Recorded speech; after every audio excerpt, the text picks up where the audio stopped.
अपने पार्ट 2 के अंदर नए साझेदार का प्रवेश में साझेदार का पुनर्गठन, नए साझेदार के प्रवेश के समायोजन के बारे में पढ़ा था, जिसके अंदर नया लाभ विभाजन अनुपात और त्याग का अनुपात निकालना पड़ा था। उसके बाद में जो आपका नेक्स्ट टॉपिक आता है वो आता है ख्याति का मूल्यांकन एवं लेखांकन। सबसे पहले तो बात ये आती है कि ख्याति होती क्या है, गुडविल क्या है। गुडविल जो है वो एक अदृश्य संपत्ति है जो एक नया साझेदार व्यवसाय में भावी लाभों में हिस्सा प्राप्त करने के लिए जो भी धनराशि लेकर के आता है, आप उसको गुडविल बोलोगे। गुडविल एक लाभ प्राप्त करने के लिए बहुत महत्वपूर्ण होती है। यह व्यवसाय के अच्छे नाम, प्रतिष्ठा एवं संबंधों से मिलने वाला लाभ है। ये ग्राहकों को अपनी ओर आकर्षित करती है। वैसे तो अपन गुडविल की जो डेफिनेशन है वो एग्जैक्टली नहीं दे सकते हैं, लेकिन अपन बोल सकते हैं कि ख्याति संबंधों तथा प्रसिद्धि से होने वाला लाभ है। ख्याति जो होती है वो एक अमूर्त संपत्ति होती है जिसको देखा छुआ नहीं जा सकता है, लेकिन यह एक मूल्यवान संपत्ति होती है और व्यवसाय में लाभ कमाने से अपने को बहुत हेल्प मिलती है। तो जो गुडविल होती है इसको व्यवसाय में आवश्यकता क्यों पड़ी? जब भी कोई नया साझेदार प्रवेश कर रहा है तो आपको गुडविल की आवश्यकता क्यों पड़ी? गुडविल की आवश्यकता का मूल्यांकन करने की जो ज़रूरत है वो अपने को इसलिए होती है कि या फिर कोई नया साझेदार व्यवसायिक फॉर्म है, साझेदारी फॉर्म है, उसमें वो प्रवेश कर रहा हो, लाभ विभाजन अनुपात में किसी प्रकार का परिवर्तन हो रहा हो, कम ज़्यादा हो रहा हो, किसी साझेदार द्वारा अवकाश ग्रहण करने पर या किसी भी साझेदार की मृत्यु हो जाने पर, साझेदारी फॉर्म जो आपकी चल रही है उसको बेचने पर या फिर दो साझेदारी फॉर्म का आपस में एकीकरण होने पर, इन परिस्थितियों में आपको गुडविल के मूल्यांकन की आवश्यकता होती है। तो इसके अंदर आप जब पढ़ोगे तो आपका नेक्स्ट आएगा कि गुडविल के types of goodwill. Types of goodwill जो है वो 2 टाइप्स के होते हैं, purchase goodwill, self generated goodwill.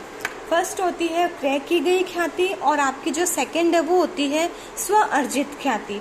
क्रय की गई ख्याति से आपका मतलब होता है कि जो आपके व्यवसाय का क्रय प्रतिफल है उसमें से नेट असेट्स को आप माइनस कर दोगे तो आपकी क्रय की गई गुडविल आएगी।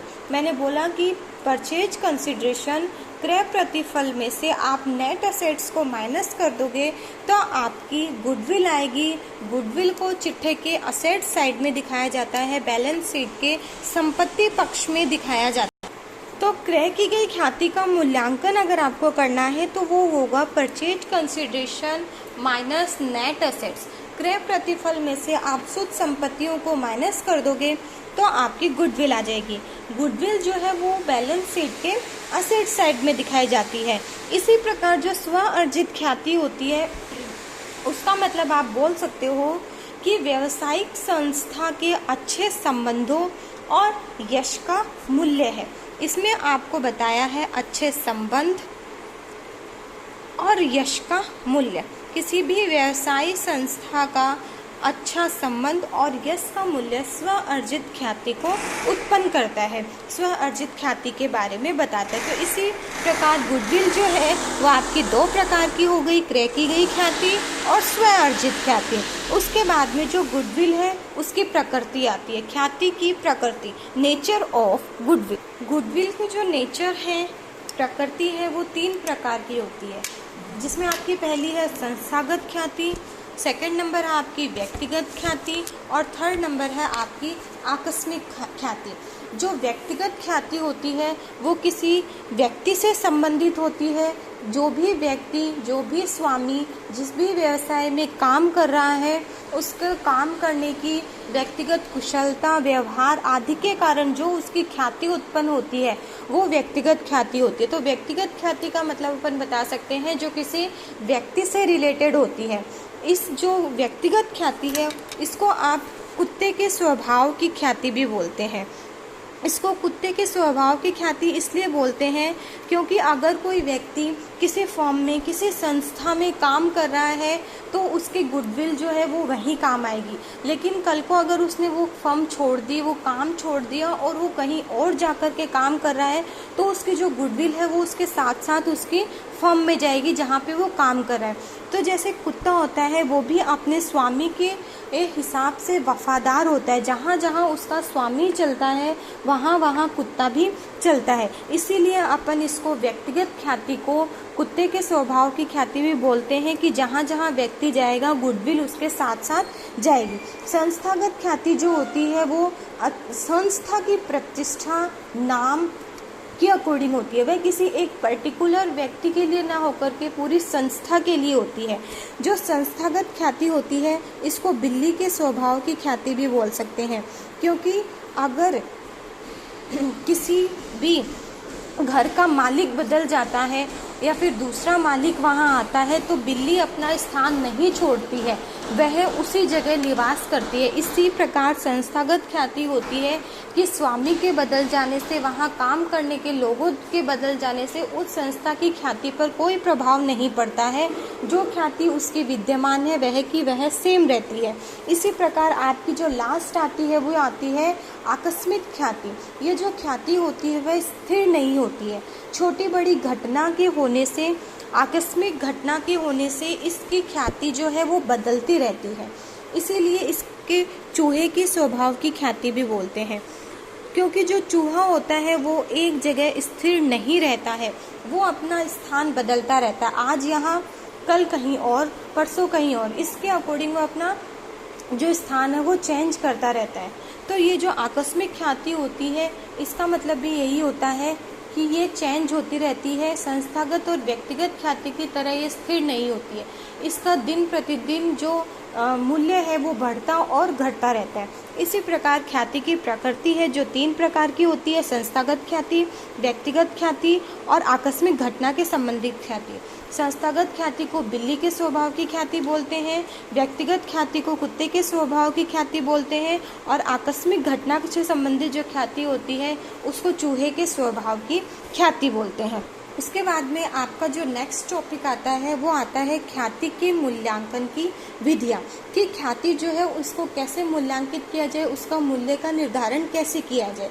जिसमें आपका फर्स्ट जो टॉपिक है, फर्स्ट जो मेथड है वो आपका है वर्षों की क्रय विधि, ईयर्स परचेज मेथड। इसके अंदर जो भी वर्ष होते हैं, जो भी ईयर्स होते हैं, उसके अकॉर्डिंग ख्याति के मूल्य की गणना की जाती है।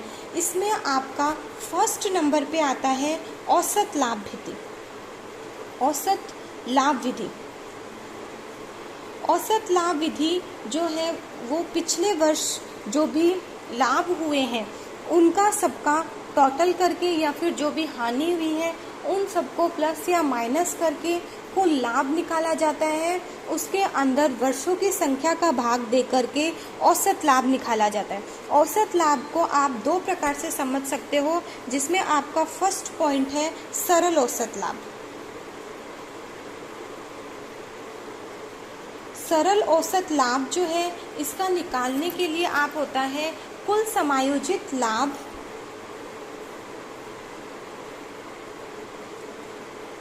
कुल समायोजित लाभ बटा वर्षों की संख्या। सरल औसत लाभ निकालने का आपको पिछले कुछ वर्षों के जो लाभ दे रखे हैं या हानि दे रखी है उनको प्लस या माइनस करके वर्ष कुल समायोजित लाभ निकाला जाता है। उसमें वर्षों की संख्या का भाग दे करके सरल औसत लाभ निकाला जाता है। सरल औसत लाभ निकालने के बाद में अगर आपको क्वेश्चन में किसी प्रकार का असामान्य लाभ दे रखा है या फिर कोई असामान्य आय दे रखी है, असामान्य अगर आपको कोई हानि दे रखी है या कोई व्यय दे रखा है या गैर व्यापारिक लाभ हानि दे रखा है, गैर व्यापारिक विनियोगों से आय, अगर ऐसा आपको कुछ क्वेश्चन में दे रखा है, मैं वापस रिपीट करती हूँ, किसी प्रकार का असामान्य लाभ या आय दे रखी है, व्यय या हानि या फिर विनियोगों से कोई हानि दे रखी है, तो अगर आपका आय या लाभ दे रखा है तो उसको कम कर देंगे, उसको माइनस कर देंगे। संबंधित जिस वर्ष की आय आपको दे रखी है, असामान्य लाभ या आय जिस वर्ष से संबंधित है उस वर्ष में से आप इसको माइनस कर दोगे। इसी प्रकार हानि अगर आपको दे रखी है, असामान्य या असामान्य व्यय आपको दे रखा है, तो जिस वर्ष से संबंधित है उसमें से आप उसको क्या कर दोगे, ऐड कर दोगे। इसी प्रकार अगर गैर विनियोगी काय है तो उसको आप कम कर दोगे, लेकिन ये जो होगा ये जिस वर्ष से संबंधित है उसी वर्ष में से प्लस या फिर माइनस होगा।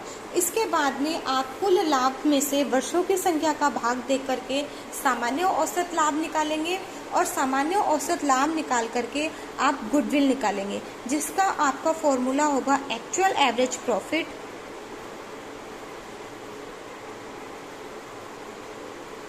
Multiply number of year purchase. Actual average profit आपको क्वेश्चन में देके रखेंगे या फिर नहीं देके रखेंगे तो आपको सॉल्व करना पड़ेगा, जिसका फॉर्मूला है कुल समायोजित लाभ बटे वर्षों की संख्या। उसमें आप नंबर ऑफ ईयर परचेज से मल्टीप्लाई करके गुडविल निकालेंगे। नंबर ऑफ ईयर परचेज आपको क्वेश्चन में देके रखेंगे। इसी से रिलेटेड आपके बुक का question number 3 short answer type question में क्वेश्चन नंबर 3 आपको दे रखा है कि ख्याति के मूल्य की गणना गत 5 वर्षों के औसत लाभ के 3 वर्षों के क्रय के आधार पर करनी है। आपको बोला है कि औसत लाभ के 3 वर्षों के आधार पर करनी है और आपको जो प्रॉफिट दे रखे हैं वो आपको दे रखे हैं 30,000, 25,000, 40,000, 35,000 और 20,000। ये आपको प्रॉफिट दे रखे हैं। तो आपको सरल औसत लाभ विधि से निकालना है, जिसका आपका फॉर्मूला होता है कुल समायोजित लाभ बटे वर्षों की संख्या। तो कुल समायोजित लाभ जो है वो आप जितने भी ईयर का आपको प्रॉफिट दे रखा है उन सबको प्लस करोगे बटे वर्षों की संख्या जो आपको 5 दे रखी है, 1 2 3 4 5 ईयर का आपको प्रॉफिट दे रखा है, तो आप उससे डिवाइड करके सरल औसत लाभ निकालोगे, average profit. Simple average profit निकालोगे जो आपका आएगा 1,50,000। 1,50,000 को आप वर्षों की संख्या से डिवाइड करके एक्चुअल एवरेज प्रॉफिट निकालोगे जो कि आपका आएगा 30,000। 30,000 जो है वो आपका एक्चुअल एवरेज प्रॉफिट। अब आपका नंबर ऑफ ईयर परचेज आपके क्वेश्चन में दे रखा है 3 वर्षों के क्रय के आधार पे, तो नंबर ऑफ ईयर परचेज दे रखा है आपको 3 वर्ष, तो आपकी गुडविल हो जाएगी 30,000 मल्टीप्लाई 3 इज इक्वल टू 90,000। तो जो आपका फर्स्ट मेथड है सरल औसत लाभ विधि से कुल समायोजित लाभ बटे वर्षों की संख्या, जितने भी ईयर का आपको प्रॉफिट दे रखा है उनको ऐड करके वर्षों की संख्या का डिवाइड करके आप एवरेज प्रॉफिट निकालोगे। एवरेज प्रॉफिट में आप नंबर ऑफ ईयर परचेज से मल्टीप्लाई करके आप गुडविल निकालोगे। इस तरीके से आप इन क्वेश्चन को सॉल्व करोगे। इसी में आपका जो सेकंड आता है औसत लाभ विधि के अंदर, आपका जो सेकंड आता है उसके अंदर आता है भारित औसत लाभ विधि।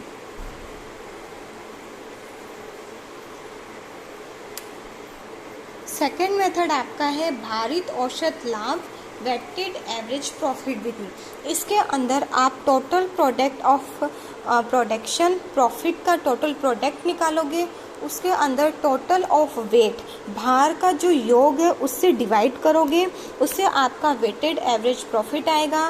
वेटेड एवरेज प्रॉफिट को आप नंबर ऑफ ईयर परचेज से मल्टीप्लाई करोगे तो आपका गुडविल आएगा। तो इसके लिए जो आपकी बुक का 6th दे रखा है, शॉर्ट आंसर टाइप में 6th का क्वेश्चन है कि आपको कुछ ईयर्स के 2012, 13, 14, 15 और 16 का प्रॉफिट दे रखा है। कौन कौन से ईयर का? 12, 13, 14, 15 और 16 का आपको प्रॉफिट दे रखा है। उसके बाद में आपका जो प्रॉफिट है वो इस प्रकार है 10,000, 12,000, 15,000, 19,000 और 29,000। अब बात आपको ये आती है, क्वेश्चन आपका ये उठता है कि आपको कैसे पता चलेगा कि आपको सरल औसत लाभ से सॉल्व करना है या फिर भारित औसत लाभ से सॉल्व करना है। तो अगर आपके क्वेश्चन में दे रखा हो कि वेटेड एवरेज मेथड काम में लेना है तो आपको वेटेड एवरेज मेथड से सॉल्व करना है। अगर आपको क्वेश्चन में नहीं दे रखा हो कि वेटेड एवरेज मेथड से सॉल्व करना है या सिंपल मेथड से सॉल्व करना है तो आप अपने क्वेश्चंस का प्रॉफिट देखोगे। देखो ये जो प्रॉफिट दे रखा है, अगर आपके क्वेश्चन का प्रॉफिट बढ़ते क्रम में है, इट मीन्स पर ईयर बढ़ रहा है, चाहे वो कितने से भी बढ़े, 500 से बढ़े, 1000 से बढ़े, 10 लाख से बढ़े, 20 कितने से भी बढ़े, लेकिन हर साल अगर वो बढ़ रहा हो, या फिर मैं बोलूँ कि अगर आपका जो क्वेश्चन का प्रॉफिट है वो हर साल घट रहा हो, लगातार क्रम से अगर वो घट रहा हो, तो आपको वेटेड एवरेज मेथड काम में लेना है। क्वेश्चन में आपको देखो फर्स्ट ईयर में 10,000 है, फिर बढ़कर 12,000 हो गया, फिर 15,000 हो गया, फिर 19,000 हो गया और फिर 29,000 हो गया। इस प्रकार आपका जो प्रॉफिट है वो आपका पर ईयर बढ़ रहा है, तो आपको वेटेड एवरेज मेथड काम में लेना है। वेटेड एवरेज मेथड का आपका फॉर्मूला होता है total production of profit divided by total of wait.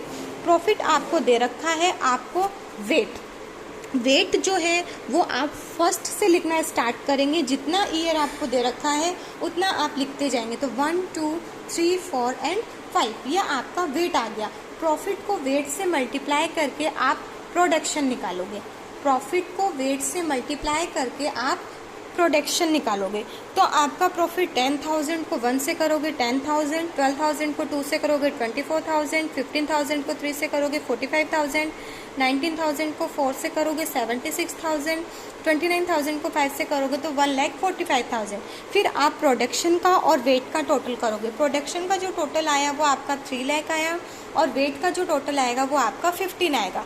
फिर आप अपने फॉर्मूले की तरफ चलोगे। वेटेड एवरेज प्रॉफिट का फॉर्मूला होता है total product of profit divided by total of weight. तो आपका वेटेड एवरेज जो प्रॉफिट आएगा वो आपका हो जाएगा 3 लाख, जो आपने निकाला है टोटल प्रोडक्शन जो है प्रॉफिट का, वो divided by 15 total of weight, ये आपने निकाला है। तो आपका वेटेड एवरेज जो प्रॉफिट आएगा वो आपका आएगा 20,000। 20,000 जब आपका वेटेड एवरेज प्रॉफिट आएगा तो उससे आप निकालोगे गुडविल। गुडविल का फॉर्मूला था weighted average profit multiply number of year. Weighted average जो प्रॉफिट है वो आपका है 20,000 और आपके इस क्वेश्चन में आपको भारित औसत लाभ के 3 वर्षों के क्रय के आधार पर करना है, तो 3 ईयर के अकॉर्डिंग करना है। तो आपका 3 से मल्टीप्लाई करके ये आ जाएगा 60,000। तो आपकी भारित औसत लाभ विधि से गुडविल आ जाएगी 60,000। इसी प्रकार आपने इसमें पढ़ा कि सबसे पहले जो है वर्षों की क्रय विधि के अकॉर्डिंग आप पढ़ रहे थे औसत लाभ विधि। फर्स्ट नंबर पे आप पढ़ रहे थे औसत लाभ विधि। औसत लाभ विधि में आपने 2 मेथड पढ़े, सरल औसत लाभ और भारित औसत लाभ। सरल औसत लाभ का फॉर्मूला है actual average profit multiply number of year purchase. भारित औसत लाभ का फॉर्मूला है weighted average profit number of year purchase, जो आपने पढ़ा है औसत लाभ विधि के अंदर। इसी प्रकार आपका जो सेकंड नंबर पे आता है वर्षों की क्रय विधि में, आपका सेकंड नंबर पे आता है अधिलाभ विधि। सेकंड नंबर पे आता है अधिलाभ। अधिलाभ के आधार पर ख्याति की गणना करना, इसको आप बोलते हो super profit.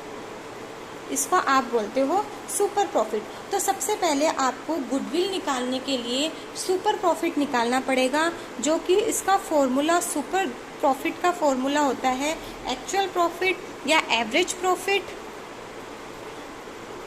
Minus normal profit.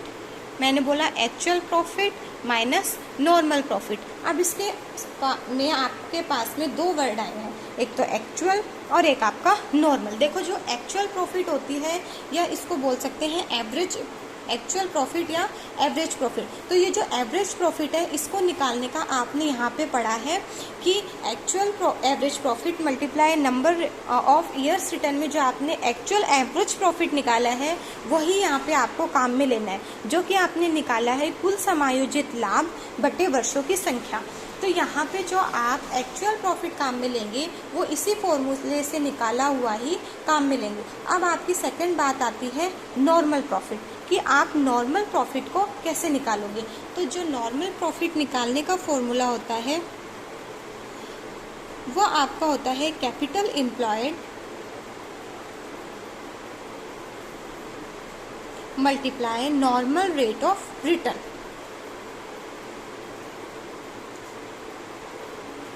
Normal profit निकालने का फॉर्मूला होता है capital employed multiply normal rate of return.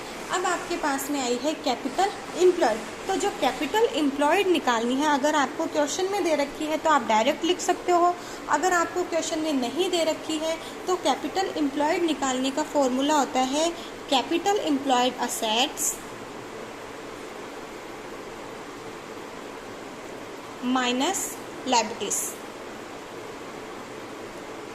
जो लायबिलिटीज होती है वो आपकी आएगी आउटसाइड लायबिलिटीज, जिसको आपको चुकाना है, वो आप लायबिलिटीज माइनस करके कैपिटल एम्प्लॉयड निकालोगे। तो कैपिटल एम्प्लॉयड होता है जो आपकी असेट्स हैं उसके अंदर से आउटसाइड लायबिलिटीज को आप माइनस कर दोगे तो वो आपका आएगा कैपिटल एम्प्लॉयड। और नॉर्मल रेट ऑफ रिटर्न जो है, नॉर्मल रेट ऑफ रिटर्न होता है रेट ऑफ इंटरेस्ट।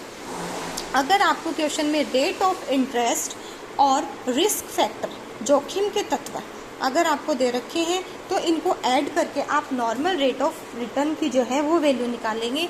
अदरवाइज आपको इस क्वेश्चन, कोई भी क्वेश्चन निकालोगे तो उसमें आपको NRR normal rate of return दे के रखेंगे। तो सुपर प्रॉफिट का है actual profit minus normal profit. Actual profit है जो आप इस फॉर्मूले से निकालोगे और नॉर्मल प्रॉफिट जो है वो आप इस फॉर्मूले से निकालोगे। इसमें आपने दो चीज़ें पढ़ी, कैपिटल एम्प्लॉयड और normal rate of return. Capital employed है असेट्स में से आप आउटसाइड की जो लायबिलिटीज़ है वो घटा दोगे तो आपका कैपिटल एम्प्लॉयड आएगा, और रेट ऑफ इंटरेस्ट, रिस्क और फैक्टर को ऐड कर दोगे तो आपका नॉर्मल रेट ऑफ रिटर्न आएगा। उसके बाद में सुपर प्रॉफिट निकालने के बाद में जो आप गुडविल निकालोगे उसका फॉर्मूला है super profit multiply number of years purchase. ये आपका गुडविल निकालने का फॉर्मूला है। अगर आपको क्वेश्चन में दे कि सरल औसत लाभ के क्रय के वर्ष के आधार पे निकालनी है तो आप सरल औसत लाभ निकालोगे। अगर क्वेश्चन में दे कि भारित औसत लाभ के क्रय के वर्ष के आधार पे निकालनी है तो भारित औसत लाभ निकालोगे। और अगर आपके क्वेश्चन में बोले कि अधिलाभ के क्रय के वर्ष के आधार पे निकालनी है तो आपको अधिलाभ निकालना पड़ेगा, सुपर प्रॉफिट निकालना पड़ेगा। जो भी सुपर प्रॉफिट आएगा उसको नंबर ऑफ परचेजिंग ईयर से मल्टीप्लाई करके आप गुडविल निकालोगे। इस प्रकार आप सुपर प्रॉफिट से गुडविल निकालो। इसमें एक चीज़ और आती है कि अगर आप अधिलाभ निकालते हो जो कि आपका जीरो आए या फिर आपका माइनस में आए, ऋणात्मक आए, तो आपका गुडविल का मूल्य है वो 0 होगा। आप गुडविल जो है वो 0 लिखेंगे। इस अधिलाभ के क्वेश्चन को समझने के लिए आपकी बुक का क्वेश्चन नंबर 7 दे रखा है शॉर्ट आंसर टाइप में। क्वेश्चन नंबर 7,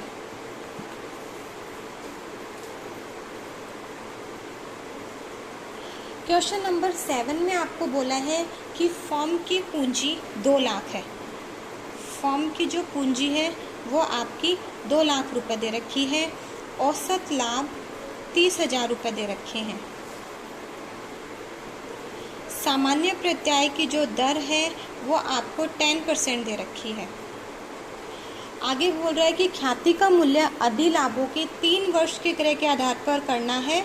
अधिलाभ के 3 वर्ष के क्रय के आधार पर, तो आपका जो सुपर प्रॉफिट निकालोगे, सुपर प्रॉफिट के अकॉर्डिंग आपको करना है। तो सुपर प्रॉफिट होता है average profit minus normal profit.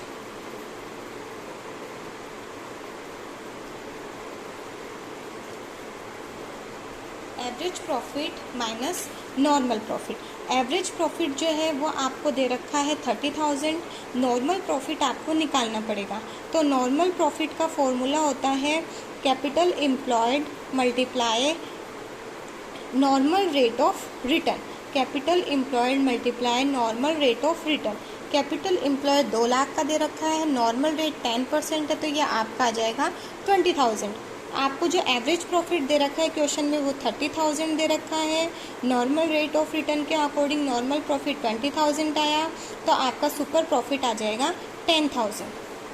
Super profit 10,000 आने के बाद में आप गुडविल निकालोगे, तो सुपर प्रॉफिट आपका 10,000 है, मल्टीप्लाई क्रय के वर्ष 3 है, तो आपका 30,000 आ जाएगी गुडविल। इस तरीके से आप सुपर प्रॉफिट का करेंगे। अगर आपको क्वेश्चन में एवरेज प्रॉफिट नहीं दे रखा है तो आपको एवरेज प्रॉफिट भी निकालना पड़ेगा।